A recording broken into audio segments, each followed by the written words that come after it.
Dara the tiger loves lying around and relaxing. She also likes to be touched and talked to.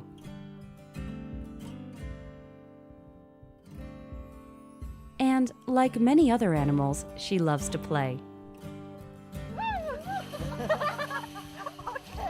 Unfortunately, Dara and the other animals at the Phnom Tamao Rescue Center are all victims of the illegal poaching of wild animals in Cambodia.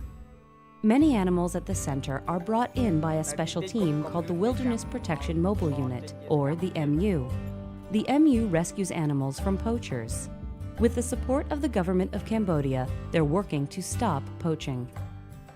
In many cases, rescued animals can be returned to the wild. In others, like with these crested eagles, the animals need special care. Matt Young works for WildAid, a U.S. group that sponsors the MU and the rescue center. Once we're sure they're nice and healthy again, we can get them out to Kirirom and re-release them. These wild eagles are hand-fed or given their food by hand, and they don't always like it. Did you get that? Fantastic. The crested eagles will probably be released back into the wilderness someday.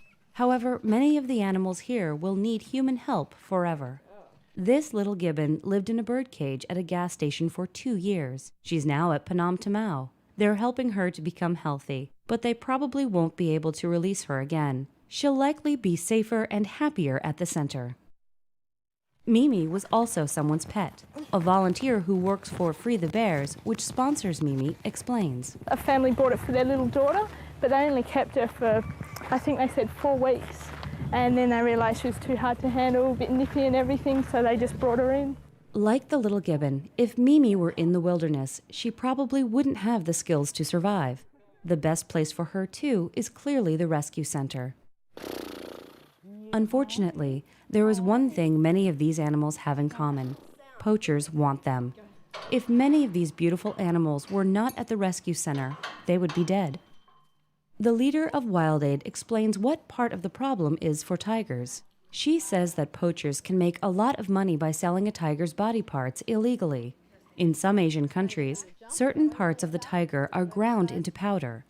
This powder is processed and sold as an expensive traditional medicine. People think that taking the product will improve their health. No one knows if this is true, but it's definitely not good for the tigers. The Phnom Tamao Rescue Center cares for over 800 animals of 86 different types or species, including this friendly elephant. Lucky was saved from poachers 2 years ago. Little Seema has been at Phnom Tamao for 6 months. It's hard to think that these animals may never return to their wilderness home. They can't survive without support and help from humans. The Phnom Tamao Rescue Center is helping poaching victims in Cambodia. Unfortunately, the bigger problem of illegal poaching is still around. It will be as long as there is a demand for products that are made from these animals. For now, we can only hope that the MU can help stop more wild animals from becoming endangered. Thanks to the Phnom Tamao Rescue Center, they'll have a safe place to go.